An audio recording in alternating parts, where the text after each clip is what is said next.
পিরোজপুর পৌরসভার চারপাশে নদী ও খাল থাকলেও সুপেয় পানির তীব্র সংকটে ভুগছে পৌরবাসী। তীব্র গরমে এই সংকট আরও ভয়াবহ হচ্ছে। দ্রুত পানির সমস্যা সমাধানের দাবি জানিয়েছেন বাসিন্দারা। তরিকুল ইসলামের তথ্য ছবিতে প্রতিবেদন। পিরোজপুর পৌরসভার সাহেবপাড়া, মণ্ডলপাড়া, মাসিমপুর, কুমারখালী সহ অন্যান্য এলাকায় পানির সমস্যা দেখা দিয়েছে। এলাকার লোকজন জানান, দীর্ঘদিন পানির সমস্যা থাকলেও গত 1 মাস ধরে এই সমস্যা বেড়েছে। ভাড়াটিয়ারা এক এলাকা ছেড়ে আরেক এলাকায় চলে যাচ্ছেন। আমরা যে কি করব ভাই, পানির জন্য নাই পুষ্কুনি নাই খাল। হ্যাঁ, এই শুকনার সিজনে কর্তৃপক্ষ কয় পানি দিতেছি কিন্তু এক ফোঁটা পানি দেয় না। চাউল কয়টা ধুয়ে যায় হাড়িতে দেবো, এমন উপায় আমাদের নাই। পুরুষ ছেলেরা বাইরে গোসল করে পুকুরে, আমরা মেয়ে ছেলেরা কোথাও যাইতে পারি না। রান্না বান্না সব বন্ধ টোটালি। বাহির থেকে খাবার আনে, শুকনো রুটি আনে, তা দিয়েও যে পানি খেতে হয় সেই পানিও বাসায় থাকে না। পানি নিয়ে খুবই সংকটে আছি। রান্না, খাওয়া, বাথরুম, গোসল, বাচ্চা কাচ্চা সব ব্যাপারই। প্রতি মাসে 400-450 টাকা পানির বিল দিই, কিন্তু এক বালতি পানিও আমরা পাই না। পৌর কর্তৃপক্ষ বলছে, নদী ও ওয়াটার ট্রিটমেন্ট প্ল্যান্টের পুকুর শুকিয়ে যাওয়ায় পিরোজপুর পৌরসভার একমাত্র শোধনাগারটি চরম সংকটে পড়েছে। এফডি 7 টন প্রকল্প, এটা ফ্রান্সের সহায়তা হবে। এটা মূল ডিপার্টমেন্ট হচ্ছে আপনার ডিপিএসি, মানে জনস্বাস্থ্য প্রকৌশল। আমরা হচ্ছে স্টেকহোল্ডার, মানে মূল সুবিধাভোগী আমরা ইউনিট। আমরা কাজটা তারা পারবে আমাদেরকে নিয়েই, আমাদেরকে হ্যান্ড ওভার করবে। তখন যদি আমরা প্রজেক্টটা পাই, তাহলে আমরা আপনাদের টোটাল পৌরসভায় কোনো পানির সমস্যা থাকবে না। পিরোজপুর পৌরসভাটি 150 বছরের পুরনো এবং প্রথম শ্রেণীর হওয়ার পরও বছরের পর বছর ধরে খাবার পানির সংকটে আছেন পৌরবাসী।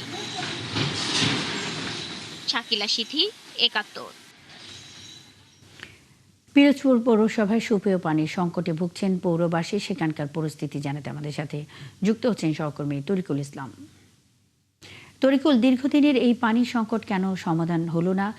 সমস্যা নিরসনে সংশ্লিষ্ট কর্তৃপক্ষ কি পদক্ষেপ নিচ্ছে, এ নিয়ে কি বলছেন পৌরবাসী?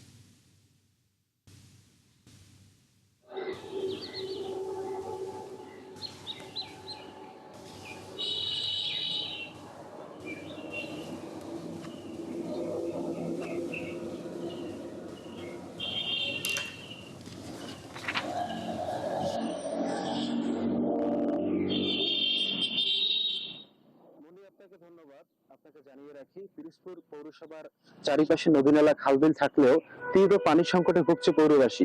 এই পৌরবাসীর পানি সমস্যা এতটাই তীব্র আকার ধারণ করেছে যে পৌরবাসী বলছে যে আসলে এটি মহামারী আকারে ধারণ করেছে। এই পৌরসভার এই সমস্যাটি কিন্তু দীর্ঘদিন ধরে কিন্তু পানির সমস্যা নিয়ে কিন্তু পৌরসভা যে বাসী রয়েছে তারা কিন্তু নানা সমস্যায় পড়ছেন। আমি এই মুহূর্তে রয়েছি পিরোজপুর জেলা পৌরসভার সামনে।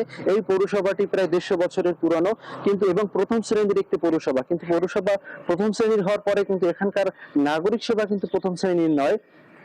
আমরা জেনেছি যে আসলে এই পৌরসভায় কিন্তু প্রতি বছর যে গ্রাহকদের যে পানির বিল ওঠে সেটা কিন্তু প্রায় কোটি কোটি টাকা। সেই কোটি টাকা কিন্তু আসলে কর্তৃপক্ষ কি কাজে ব্যয় করেন আসলে কিন্তু সেটা কিন্তু সাধারণ মানুষের প্রশ্ন। এছাড়া প্রত্যেক অর্থ বছরে কিন্তু একটি পানির উল্লেখযোগ্য একটি মেইনটেনেন্স খরচ কিন্তু বরাদ্দ রাখা হয়। সেই বরাদ্দ যদি সাধারণ মানুষের কষ্ট লাঘবে যদি কিন্তু সেটা বা দুর্ভোগ লাঘবে যদি কিন্তু সেটি ব্যবহার করা হতো এই পানির সমস্যা সমাধানে, তাহলে কিন্তু এই সমস্যা থাকতো না। আমি বেশ কয়েকটি এলাকার সাধারণ পৌরবাসীর সাথে কথা বলেছি। তারা জানিয়েছে যে সাধারণ মানুষ যে কি কষ্টে আছে, যেমন স্কুল কলেজ পড়ুয়া শিক্ষার্থী, কর্মজীবী মানুষ কিন্তু বেশি সমস্যা পড়েছেন। সব থেকে বেশি সমস্যা পড়েছেন গৃহিণীরা। তারা আসলে কিন্তু অনেক এরকম করে বলেছে যে আসলে শুকনো খাবার খাচ্ছেন তারা আসলে রান্নার করবে যে পানিটুকু সেটাও কিন্তু তারা পাচ্ছে না, এমনটাই তারা জানিয়েছেন। এর ভিতরে উল্লেখযোগ্য হচ্ছে সাহেবপাড়া, মুসলিমপাড়া, শিকারপুর সহ বেশ কয়েকটি এলাকার মানুষ কিন্তু তারা জানিয়েছে যে আসলে এই তীব্র পানির সমস্যা কিন্তু এখানে তীব্র আকার ধারণ করেছে। আমি এ বিষয়ে পিরোজপুর পৌরসভা কর্তৃপক্ষের সাথে কথা বলেছি। তারা জানিয়েছে যে আসলে ফ্রান্সের সহায়তায় একটি ওয়াটার ট্রিটমেন্ট প্ল্যান্ট আসার কথা রয়েছে। এটি আসলে কিন্তু পানির সমস্যা সমাধান হয়ে যাবে। কিন্তু আমি বেশ কয়েক বছর ধরেই শুনছি যে আসলে এই ওয়াটার ট্রিটমেন্টটি আসার কথা রয়েছে, কিন্তু আসলে কবে নাগাদ এই ট্রিটমেন্টটি আসবে এটা আসলে কেউ জানে না। এটা যদি সমস্যা সমাধান করে সাধারণ মানুষের দুর্ভোগ লাঘব করা হয়, তাহলে এই পানির সমস্যা থেকে রেহাই পাবে পৌরবাসী, এমনটাই প্রত্যাশা সাধারণ মানুষের। মুন্নি। তরিকুল, আপনি আছেন, খবর রাখতে থাকুন, আমাদের সঙ্গেই থাকবেন। পিরোজপুর পৌরসভায় সুপেয় পানির সংকটে ভুগছেন পৌরবাসী। এ বিষয়ে সবশেষ খবরাখবর নিয়ে তরিকুল ইসলাম যুক্ত ছিলেন।